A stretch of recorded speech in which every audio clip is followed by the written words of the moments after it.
Dans la nuit du 15 au 16 mai 2008, Nancy Michaud, mère de famille sans histoire, disparaît mystérieusement de chez elle alors que son mari est au travail. La situation est d'autant plus inquiétante que tous ceux qui la connaissent sont formels. Il est impossible que Nancy ait quitté son domicile de son plein gré en laissant deux jeunes garçons seuls à la maison.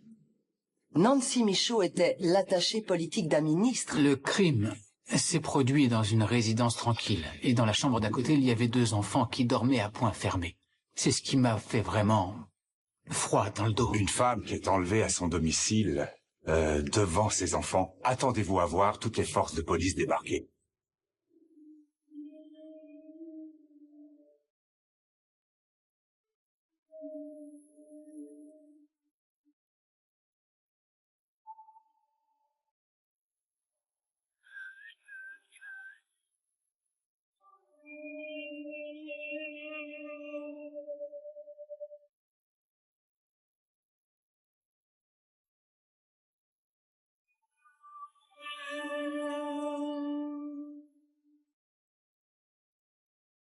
Rivière-Ouelle, un petit village de 1200 habitants situé à 140 km à l'est de Québec.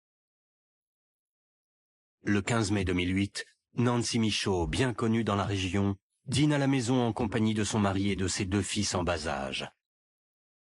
Il s'agit d'une situation qui sort de l'ordinaire, car ses fonctions au sein du gouvernement l'amènent habituellement à passer la semaine à Québec. Nancy Michaud dîne avec son conjoint, Daniel Casgrain.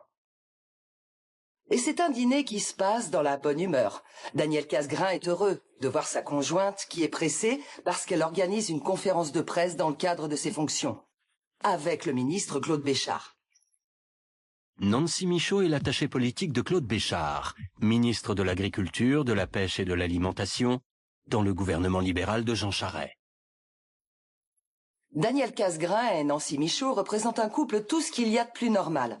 Un couple extrêmement heureux. Ce sont des personnes très appréciées à Rivière-Ouelle. Pour faire court, ce sont des gens bien. Nancy Michaud va à sa conférence de presse. Elle revient, prépare le souper pour ses deux enfants. La soirée suit son cours normal. Nancy Michaud met ses fils au lit et elle va se coucher dans sa chambre qui est adjacente à celle de ses enfants. Mais cette soirée, qui semble se dérouler comme à l'accoutumée, allait prendre un tout autre tournant. Bertrand Bérubé, l'enquêteur principal au dossier, se souvient très bien des événements. Le 911 a reçu un appel de la part du conjoint de Nancy Michaud.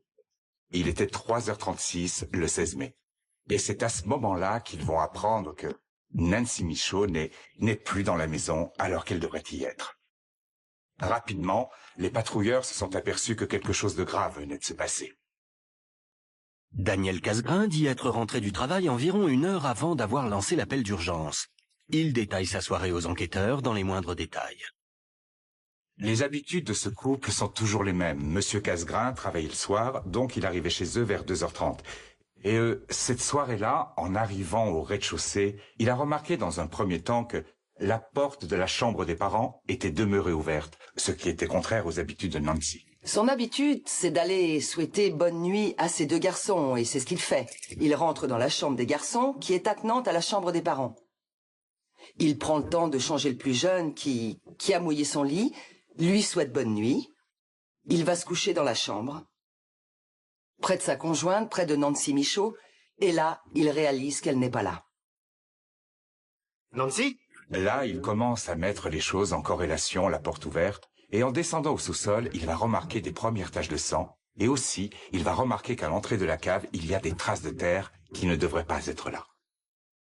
Il trouve également au sous-sol une boîte de photos renversée, et à ce moment-là, il va contacter la police. Rapidement, l'enquête s'enclenche et passe à un niveau supérieur. L'affaire est confiée à la section criminelle de Rimouski. Les premières heures dans un dossier comme ça sont extrêmement importantes. Donc, tout a bougé rapidement. Parmi les pistes étudiées, une tache de sang retrouvée au sol par le conjoint de Nancy attire immédiatement l'attention des policiers. La grandeur de la tache nous laissait croire qu'effectivement, une personne était blessée. Par contre, la tache était essuyée, donc, est-ce que c'est le suspect qui a saigné et qui a essuyé, ou est-ce que c'est la victime qui est vraiment blessée et qui a saigné à cet endroit-là? En poursuivant l'analyse de la résidence et de ses alentours, le premier policier dépêché sur les lieux remarque des traces de sang à l'extérieur de la maison, ainsi qu'une serviette ensanglantée dans le cimetière voisin. On peut prendre pour acquis à ce moment-là que la victime est blessée.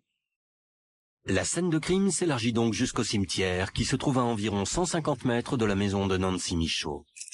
Christian Coulombe, spécialiste des scènes de crime à la Sûreté du Québec à Rimouski, est envoyé sur place.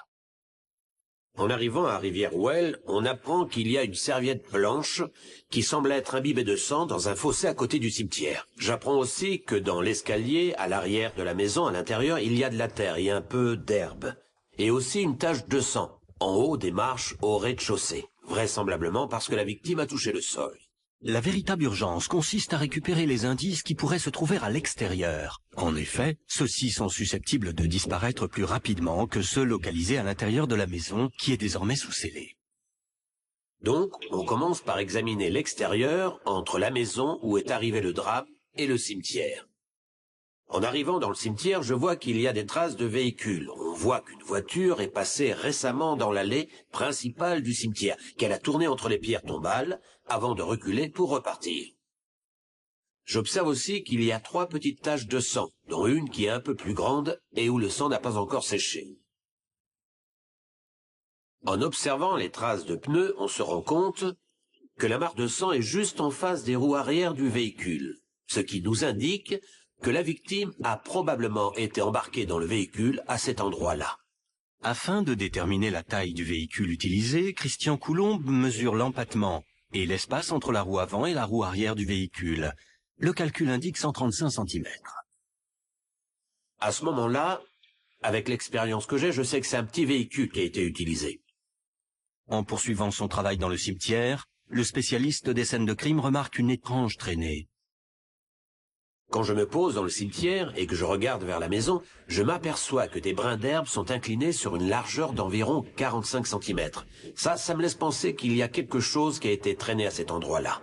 Et la première chose que je vais vérifier, c'est est-ce que ça peut être la victime qui a été traînée? Je suis les traces à travers une haie au bord du cimetière, puis derrière le parking du cimetière, et ça m'amène jusqu'au coin de la résidence de la victime, à l'arrière de la maison. En voyant les traces à l'arrière, on pense directement à un enlèvement. Christian Coulombe est alors à la recherche d'indices, si minimes soient-ils, afin de faire la lumière sur ce qui a pu arriver à Nancy Michaud. Étant donné que dans la maison, on a appris qu'il y avait une trace de sang, peut-être de la victime laissée sur le sol, j'ai vérifié si dans la trace laissée par la traînée, on pouvait trouver un indice qui indiquerait qu'il y avait du sang. À l'œil nu comme ça, on ne voit rien. Il procède alors au test présomptif de l'hémastix, qui permet d'obtenir rapidement une indication de présence de sang. Pour ce faire, une petite languette réactive, sensible à l'hémoglobine, est mise en contact avec les brins d'herbe où l'on croit pouvoir retrouver du sang. Immédiatement, la languette passe du jaune au vert. Le résultat est positif. Donc j'ai un indice à ce moment-là qui indique qu'il y a du sang, par terre, dans l'herbe, même si on ne le voit pas. Non loin de là, près d'un établissement financier, Christian Coulombe repère un nouvel indice. D'autres traces sur le sol. Entre le cimetière et la maison, il y a un parking en asphalte, avec un petit bout de terre au bout, qui est le parking de la coopérative financière. J'ai vu derrière ce parking, dans la partie où il y avait de la terre, 2 empreintes assez profondes. Elles étaient parallèles. Ce qui m'a fait penser que c'étaient les talons de la victime qui avaient frotté là. J'ai mon trajet de la maison jusqu'au cimetière, à ce moment-là complet. On a découvert que Nancy était partie avec son sac à main.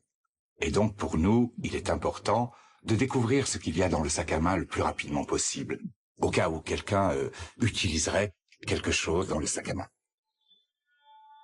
On s'est aperçu très vite que la carte de retrait de Nancy avait été utilisée dans un distributeur en face de chez elle. À l'évidence, les policiers sont face à un cas d'enlèvement. À présent, ils doivent déterminer qui peut en vouloir à cette femme sans histoire, et surtout pourquoi. Une femme qui est enlevée à son domicile, devant ses enfants, qui est traînée comme un vulgaire paquet à l'arrière des maisons, puis embarquée dans un véhicule, attendez-vous à voir toutes les forces de police débarquer. Nancy Michaud, attachée politique au cabinet du ministre Claude Béchard et mère de 2 jeunes enfants, disparaît de son domicile dans la nuit du 15 au 16 mai 2008 à Rivière-Ouelle. À ce moment précis, chaque minute compte. Mais rapidement, une question est soulevée. Serait-ce le premier enlèvement politique au Québec depuis les événements d'octobre 1970 ? La journaliste Marie-Pierre Roy-Carbonneau s'est intéressée à cette histoire. Nancy Michaud était l'attaché politique d'un ministre. Un ministre important, un ministre influent à ce moment-là. Claude Béchard était ministre des Ressources naturelles et de la faune. Au sein du gouvernement, on se demande, mais que se passe-t-il ? Qui peut bien s'en prendre à une femme comme Nancy Michaud ? Alors il y a une vague de sympathie et tous les médias parlent de cette disparition. Je ne crois pas qu'à aucun moment, le fait que Nancy Michaud était un attaché politique ait changé quoi que ce soit dans le dossier. Pour la sûreté du Québec, ça ne change pas grand-chose. Une femme qui est enlevée à son domicile, devant ses enfants, qui est traînée comme un vulgaire paquet à l'arrière des maisons, puis embarquée dans un véhicule, attendez-vous à voir toutes les forces de police débarquer. Dans la journée du 16 mai, quelques heures après le signalement de sa disparition, tout est mis en œuvre afin de retrouver Nancy Michaud. Le spécialiste des scènes de crime, Gaëtan Ringuette, est chargé d'analyser la résidence de la disparue. On s'est rapidement aperçu qu'au premier étage, un crime avait effectivement été commis. Dans la chambre des parents, j'ai constaté la présence de peluches au niveau du sol. Et j'ai fait le recoupement, c'était du rembourrage qui venait du matelas. Et j'ai vu effectivement des impacts de projectiles qui avaient pénétré dans le matelas. Et j'ai constaté également de la poudre à canon qui était à proximité du trou du projectile.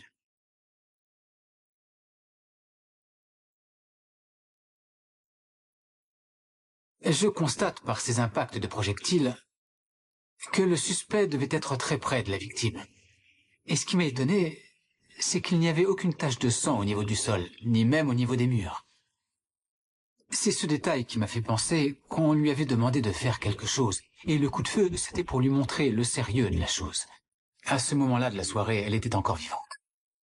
Sur le terrain, le travail d'enquête bat son plein. Le 16 mai dans l'après-midi, donc moins de 14 heures après la disparition de Nancy Michaud, les enquêteurs de la Sûreté du Québec saisissent les bandes vidéo de la caméra de surveillance du guichet automatique où un retrait a été fait avec la carte de la disparue. Un individu cagoulé est en train de faire le retrait. Pour moi, c'est un individu calme, il est habillé tout en noir. On voyait seulement ses lunettes. On voyait qu'il avait le code confidentiel et qu'il tentait d'accéder au compte de Nancy. Il n'y a plus de doute sur l'enlèvement. Ça donne une apparence de mobile, ça donne de l'espoir aussi de croire que Nancy est encore en vie, qu'il va vouloir encore plus d'argent. On a décidé de présenter aux médias cette vidéo, dans le but que quelqu'un puisse le reconnaître, même s'il était cagoulé. Parallèlement, les expertises du spécialiste en scène de crime, Gaëtan Ringuette, se poursuivent dans la maison de Nancy Michaud. Dans l'accès menant à la chambre des parents, il applique de la poudre dactyloscopique, une poudre noire très fine, qui adhère au film gras, laissé par une empreinte quelconque. Ce procédé révèle au sol une trace de pas très distincte. Et avec la poudre noire, on a été capable de faire apparaître le dessin d'une semelle de chaussure. On l'a retrouvé d'ailleurs à 2 endroits, à l'étage. Gaëtan Ringuette refait alors le chemin présumé de l'agresseur à l'intérieur de la maison de Nancy Michaud. Depuis la chambre à coucher, il se dirige vers le sous-sol, à la recherche d'indices possibles. Lorsqu'on commence à descendre l'escalier vers le sous-sol, je constate au niveau du mur droit qu'on voit une substance rougeâtre qui s'apparente à du sang.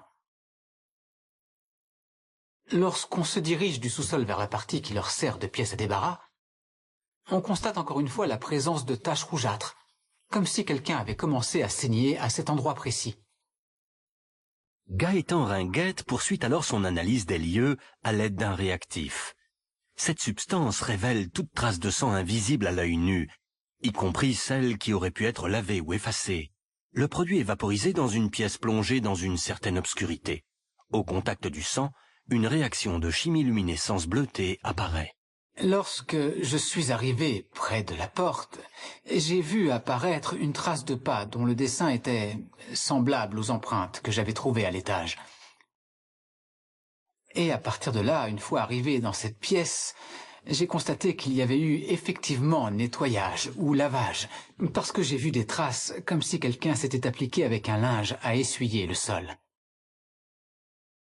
La tache de sang qui est découverte au sous-sol et celles qui sont dans les escaliers vers la cave, c'est sûr que ces profils génétiques qu'on va en tirer vont devenir importants pour l'enquête parce que ça va déterminer si c'est réellement la victime qui est blessée ou si c'est le suspect qui peut s'être blessé au cours d'une altercation quelconque.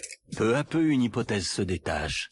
Les traces au sol, visibles dès le pas de la porte arrière de la résidence et qui se dirigent vers le cimetière, portent à croire que Nancy Michaud n'était pas en mesure de marcher lorsqu'elle a quitté son domicile. Elle aurait donc été traînée par son ravisseur. Les taches de sang constatées au cimetière laissent présager le pire. Il est fort probable qu'elle soit due à une blessure infligée suite à un impact de projectile tiré alors que la victime se trouvait au sol. En effet, une grosse quantité de sang nettoyé a été retrouvée sur place. Tout au long de l'enquête, on a cherché une personne vivante, parce qu'il n'y avait rien qui nous laissait croire qu'elle pouvait être décédée. Ce n'est pas une tache de sang qui prouve qu'une personne est décédée. Dans la salle de bain, le spécialiste des scènes de crime trouve aussi des éléments de preuve concernant la serviette tachée de sang, découverte sur le chemin entre la maison et le cimetière. Au niveau de la salle de bain du rez-de-chaussée, j'ai constaté qu'il y avait plusieurs serviettes blanches dans un placard, similaire à celle qui a été retrouvée à l'extérieur. Donc on a commencé à supposer que la serviette trouvée avait probablement été prise à cet endroit. Pas à pas, les enquêteurs de la section criminelle de la sécurité du Québec remontent la séquence des événements. Quand soudain, une policière du poste municipal de Rivière-Ouelle apporte une nouvelle information, un témoignage inattendu qui pourrait permettre aux enquêteurs de mettre un nom sur leur suspect. C'est une policière qui nous explique que Francis Prou est suspecté d'avoir volé une centaine de milliers de dollars à sa tante très proche de lui. Et c'est la première fois qu'on va entendre son nom. Par la suite, d'autres informations vont arriver disant que il est suspecté de faire des petits vols ici et là. Et l'autre chose, c'est qu'il est voisin du cimetière. Francis Prou est perçu comme quelqu'un dans la communauté d'extrêmement bizarre, extrêmement étrange. Il vagabonde le soir régulièrement, il fait 3-4 balades nocturnes par semaine, rôde dans le village, va écouter la radio dans une grange abandonnée, où il garde ses trésors de pirates, comme il les appelle, des objets qu'il a volés chez les gens du coin.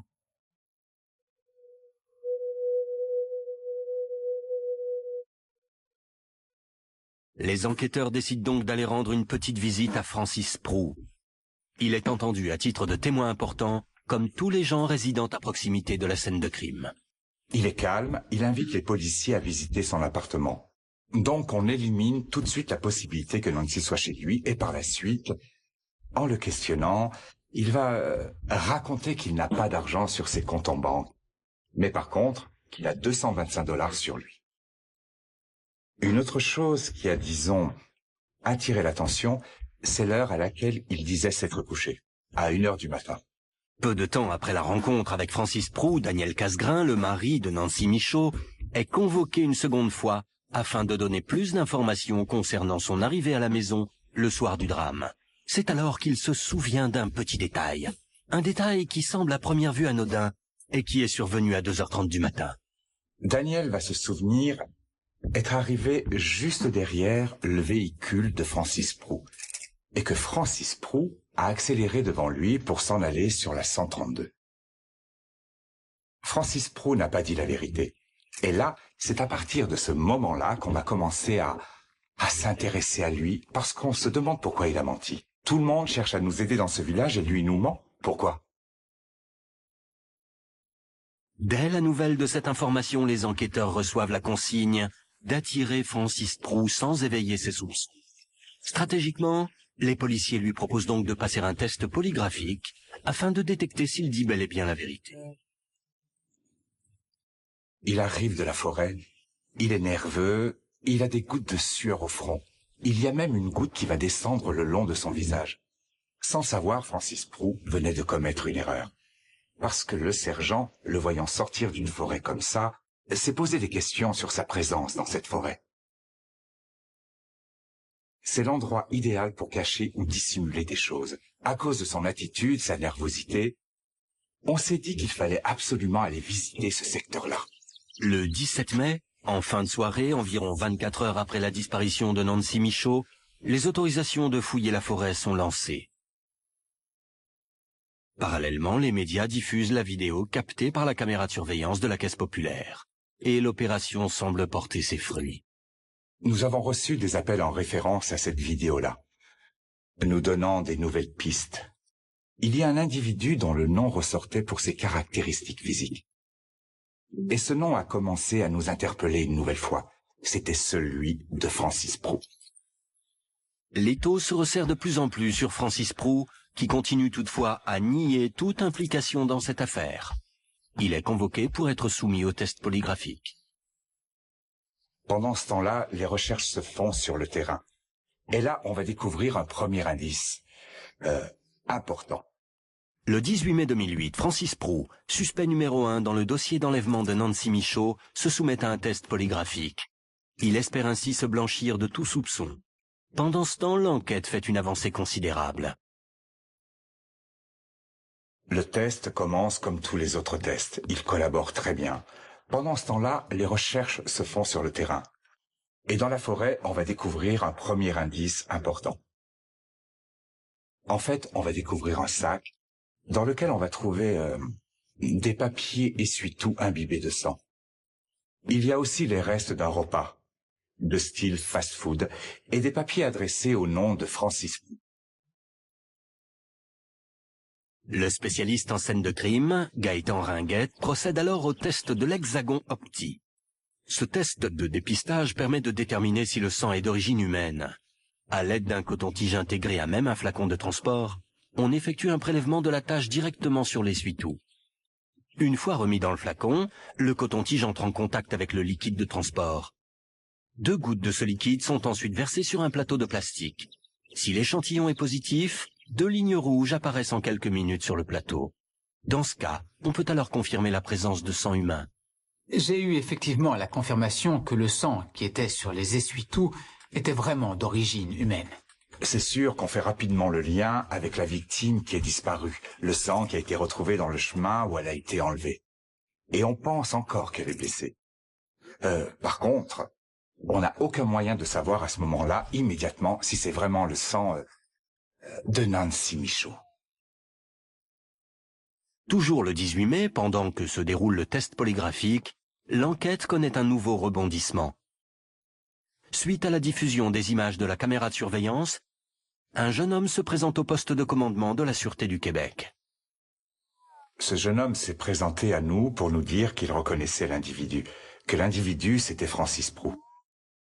Et quand on lui a demandé pourquoi, sa réponse a été immédiate. Il a dit que le costume que Francis Prou portait sur la vidéo, lui aussi, il en avait un similaire. Les deux étaient allés s'acheter un costume de ce style-là, dans le but de commettre des vols qualifiés. Lors de ses aveux, ce jeune homme va mettre les enquêteurs sur une piste déterminante dans l'enquête. Il indiquera que Prou et lui-même cachaient leur costume dans une maison abandonnée, située à environ 3 km de la résidence de Nancy Michaud.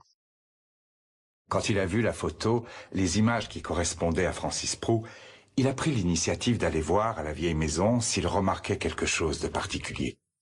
En arrivant devant la vieille maison, il va constater la présence de traces de pneus sur la pelouse. Donc, on a dépêché les enquêteurs sur les lieux. On a commencé à examiner le périmètre extérieur pour vérifier la présence de traces de pneus et de pas, comme il nous l'avait dit.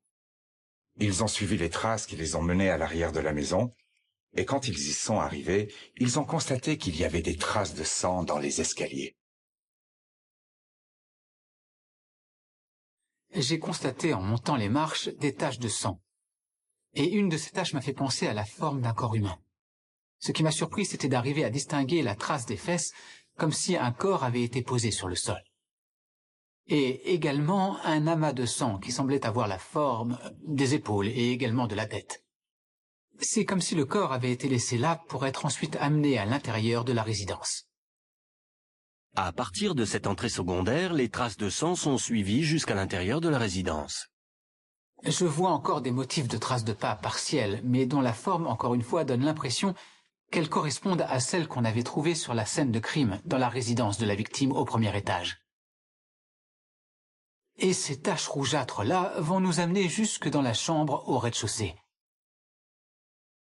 Il n'y avait personne dans la chambre. Au niveau du lit, on voit qu'il y a du sang qui a été comme frotté. Ça donne l'impression que le corps a été soulevé et déplacé vers un autre endroit. Et il y avait un tas d'oreillers qui semblaient avoir été placés là volontairement. Lorsqu'on a retiré ces oreillers, on a découvert une grosse mare de sang qui était tellement abondante que le sang est passé au travers des draps du lit pour finir par imprégner le matelas. Les traces de sang parlent d'elles-mêmes. Elles sont suivies méthodiquement, toujours dans l'espoir qu'elles mèneront à Nancy Michaud. Au niveau du plancher, je vois comme une ligne droite, comme si le corps avait été traîné au sol. Et cette traînée-là nous amène vers une porte qui est juste à côté. Cette porte donne sur la cave, au sous-sol. Lorsqu'on l'ouvre, on est dans l'obscurité. Et en bas, on constate un amoncellement de draps.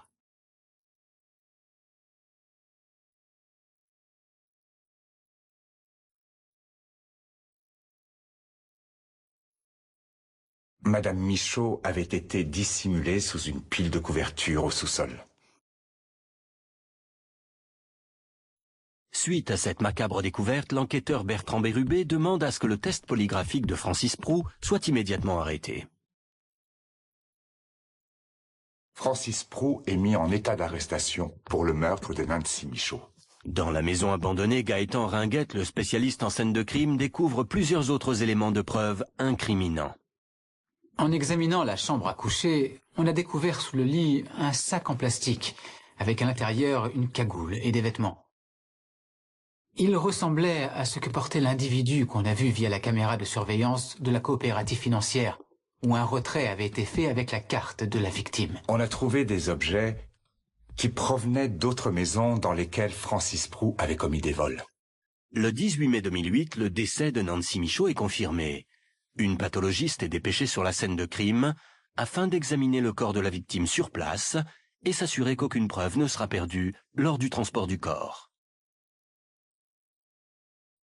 On a trouvé plusieurs indices prouvant des agressions sexuelles et des preuves de nécrophilie. La pathologiste s'attarde sur une apparente blessure par balle au niveau de la tête de la victime. Elle détermine que le canon du revolver touchait pratiquement la peau lorsque le coup a été tiré. L'inspecteur Bérubé dépose immédiatement plusieurs demandes de mandat de perquisition, chez le suspect Francis Prou, dans ses véhicules, ainsi que chez les membres de sa famille. Dans la nuit du 18 au 19 mai, le spécialiste en scène de crime Christian Coulombe inspecte les deux véhicules de Francis Prou, mais s'attarde plus particulièrement sur la Suzuki Swift. Vu sa taille, celle-ci aurait pu servir à l'enlèvement de Nancy Michaud et aurait laissé ses traces au cimetière. Pour nous, ce qui était important, c'était de relier ce véhicule à la scène du cimetière et à la scène de la maison. Donc, par l'emplacement du véhicule, on a été capable de démontrer que c'était un véhicule qui correspondait à celui de Francis Prou qui avait laissé les traces de pneus. Ensuite, il nous fallait trouver des indices pour prouver que Nancy avait bien été dans cette voiture. Christian Coulombe s'attarde d'abord sur l'extérieur du véhicule. Il vaporise une substance qui révèle la présence de sang invisible à l'œil nu. Ce qu'on trouve à ce moment-là, c'est 9 endroits à l'extérieur du véhicule où on a une luminescence. Le premier endroit, c'est la vitre du haillon du véhicule. Ce qu'on distingue à cet endroit, c'est la trace d'une main gauche. On va regarder si on peut avoir des empreintes digitales sur cette main-là. Malheureusement, on n'a pas réussi à avoir assez de détails pour identifier une personne, mais ça nous indique que quelqu'un qui avait les mains couvertes de sang a fermé le coffre. La luminescence, qui est très minime tout autour du véhicule, nous indique aussi que le véhicule a probablement été lavé.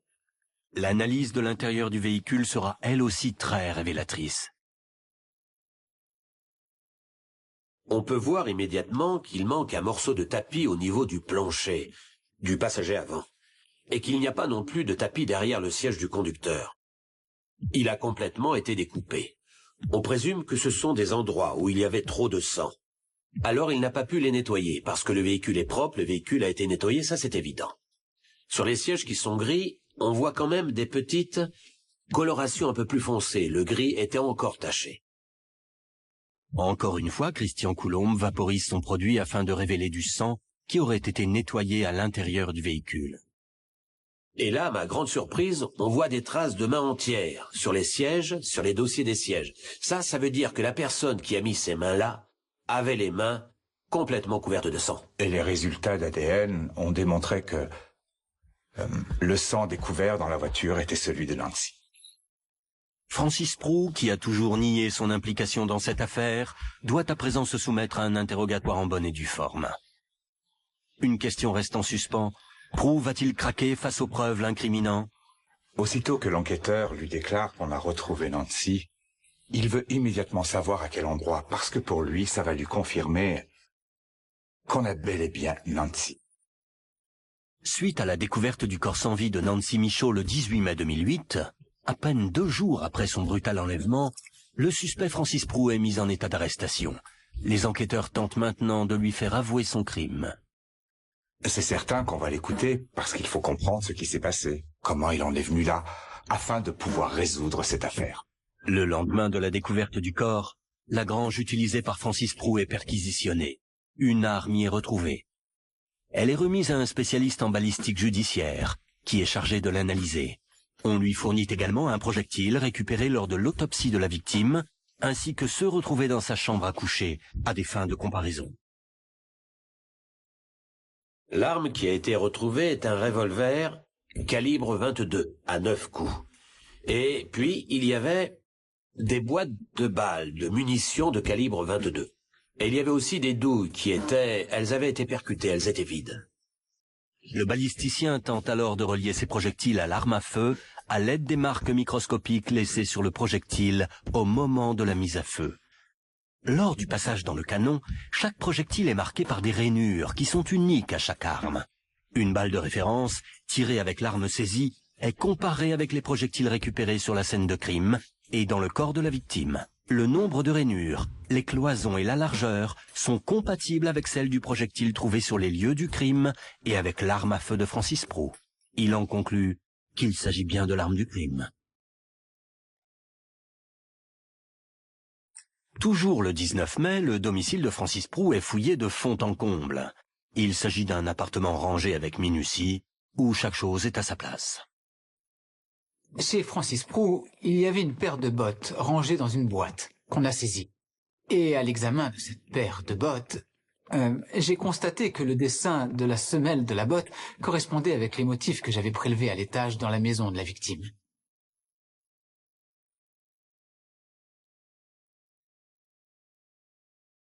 Alors que la série d'événements fatidiques du 15 mai 2008 commence à se préciser, l'interrogatoire de Francis Prou se poursuit. Pendant les premières heures de son interrogatoire, il reste de glace. Mais lorsqu'il est avisé que les policiers ont bel et bien retrouvé le corps de son innocente victime, il baisse immédiatement sa garde. Il attendait vraiment de savoir si on avait réellement découvert Nancy ou pas.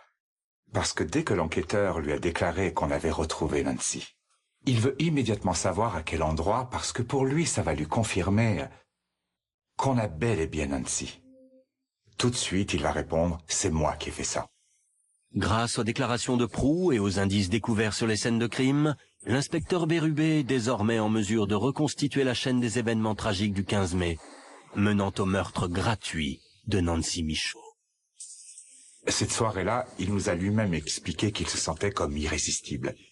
Il a mis son costume et il est sorti. Il s'est rendu à l'arrière de la maison, il a pénétré par la porte arrière et il est monté directement à l'étage. Il a fait un signe à Nancy avec ses doigts pour lui dire qu'il voulait de l'argent. Ce signe-là, pour moi, signifie qu'il ne voulait pas parler. Et à partir de ce moment-là, il va prendre le contrôle sur Nancy, qui devient assez obéissante, selon lui, car ses 2 enfants sont dans la chambre voisine. et elle lui fait promettre de ne pas faire de mal à ses enfants. Francis Prou va alors avouer aux enquêteurs avoir tiré des coups de feu afin de prendre le contrôle sur Nancy et la soumettre à ses demandes. Il a tiré 3 coups de feu, 2 dans le matelas et un autre qui est passé à côté. Et par la suite, elle lui a obéi comme il le demandait. Et ensuite, il l'a attachée avec des menottes. Et il lui a demandé son code de carte bancaire. Ce qui me revient tout le temps quand je pense à ce dossier-là, c'est le fait de savoir que le crime s'est produit dans une chambre à côté de laquelle il y avait 2 enfants qui dormaient tranquillement. C'est ça qui m'a vraiment fait froid dans le dos. Francis Prou va ensuite attraper Nancy et il va la descendre jusqu'au sous-sol. Il va prétendre avoir trébuché sur une boîte qui contenait des photos familiales. Et que c'est à cause de ça que le coup serait parti pour finir dans la tête de Madame Michaud. Les analyses scientifiques ont démontré que cette histoire-là était invraisemblable. Mais Francis Prou va aussi donner une toute autre version des faits lors de confidences faites à un codétenu. Il explique avoir attaché Nancy Michaud à un poteau du sous-sol et lui avoir tiré à bout portant dans la tête pour une raison inexpliquée. L'impact du projectile a fait que les menottes ont lâché. Donc Nancy est tombée, et c'est à cet endroit-là que nous avons retrouvé du sang. Francis Prou prend ensuite la décision de déplacer le corps, afin de laisser croire qu'elle est partie d'elle-même de la résidence. L'autopsie va révéler que la partie du cerveau qui a été atteinte par le coup de feu était celle de la motricité. Nancy Michaud ne serait donc pas morte sur le coup. Francis Prou vient confirmer l'autopsie quand il dit qu'il prétend que pendant qu'il la transporte, il croit en fait qu'elle est encore en vie, même si il y a peu de chance. Francis Prou va l'amener jusqu'au cimetière en laissant les traces qu'on a trouvées derrière les maisons. Elle a déposé au cimetière pour aller chercher sa voiture, sa petite Suzuki Swift, et il va aller faire le retrait au guichet automatique et il va revenir au cimetière pour prendre le corps de Nancy et l'embarquer dans sa voiture. Il avouera avoir voulu se débarrasser du corps sur les bords des berges du Saint-Laurent, mais s'est ravisé en raison de la marée basse. Il a plutôt pris la fuite sur la route 132. C'est à ce moment-là que Daniel, le conjoint de Nancy, est arrivé derrière la voiture de Prou qui transportait sa conjointe. Francis Prou prendra alors la direction de la maison abandonnée où il avait l'habitude de cacher tout l'attirail qui lui servait à commettre des vols. Il est arrivé à l'arrière de la maison, il a porté Nancy pour la faire entrer dans cette vieille baraque. Donc il a utilisé les marches, l'endroit où nous avons retrouvé des traces de sang. Il l'a traînée jusque dans une chambre. Ensuite, étant donné l'ampleur de l'enquête de la Sûreté du Québec qui se faisait dans le village, il a décidé de revenir pour la redéplacer parce qu'il avait peur qu'elle soit vue par une fenêtre. Donc, il l'a sortie de cette chambre pour la ramener au sous-sol et la dissimuler sous les couvertures.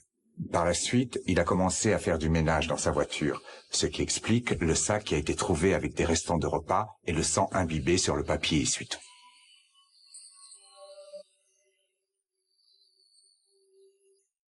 Dix mois après avoir commis l'irréparable, Francis Prou est traduit en justice. Malgré les aveux du coupable, un coup de théâtre inattendu se produit. La défense tente de dégager la responsabilité de l'accusé dans cette affaire. Donc, il devrait être déclaré non criminellement responsable de ce meurtre qu'il a pourtant commis.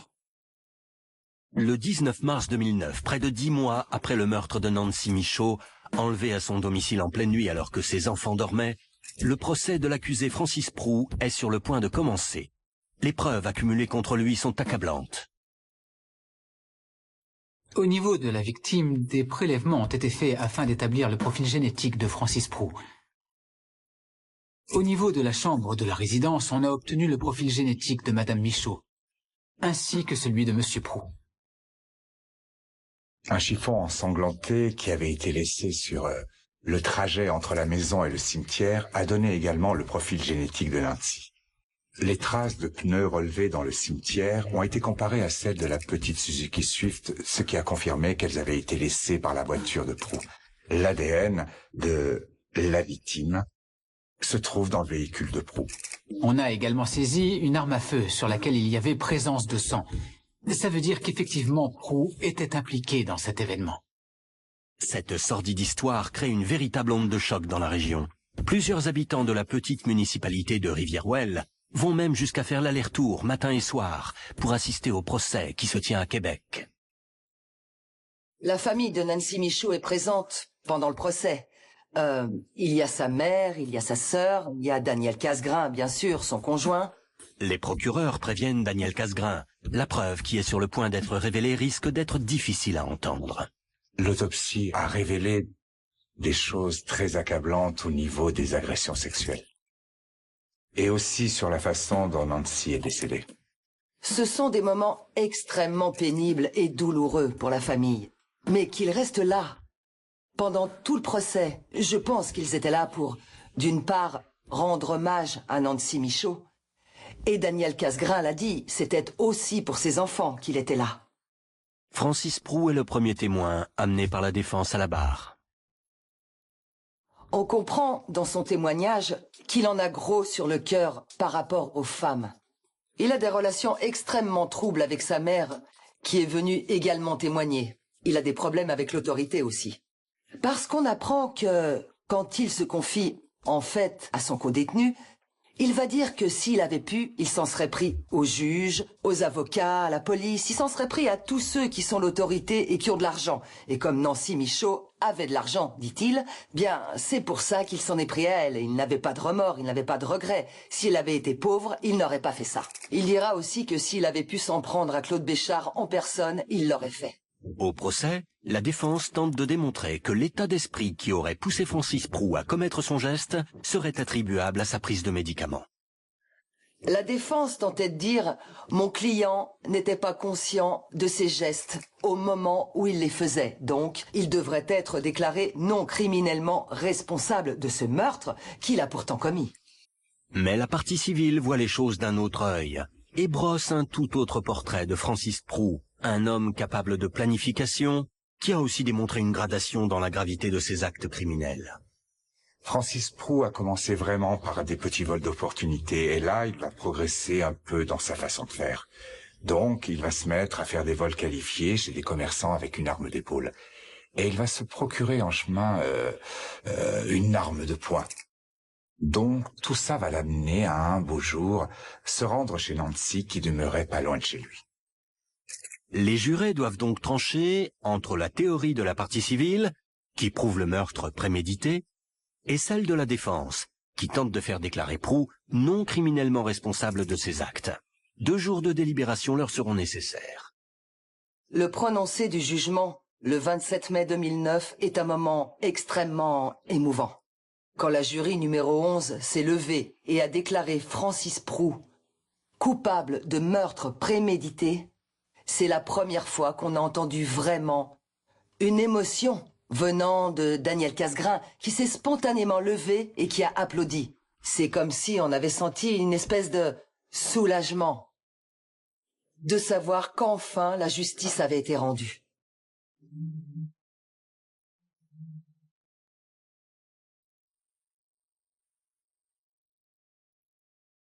Daniel Casgrain s'est adressé aux médias tout de suite après le prononcé de la sentence et il nous a donné une photo de sa famille. Et il a tenu à lire une lettre aux journalistes qui étaient présents sur place.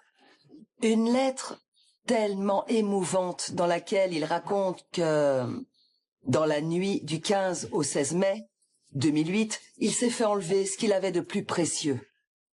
La femme de sa vie, son amour. De la main d'un seul homme, sa vie a été anéantie. J'avais obtenu de la vie tout ce que je voulais. Nous étions une famille heureuse. Cet homme m'a dépossédé de mon bonheur, de celui de mes enfants et de notre avenir.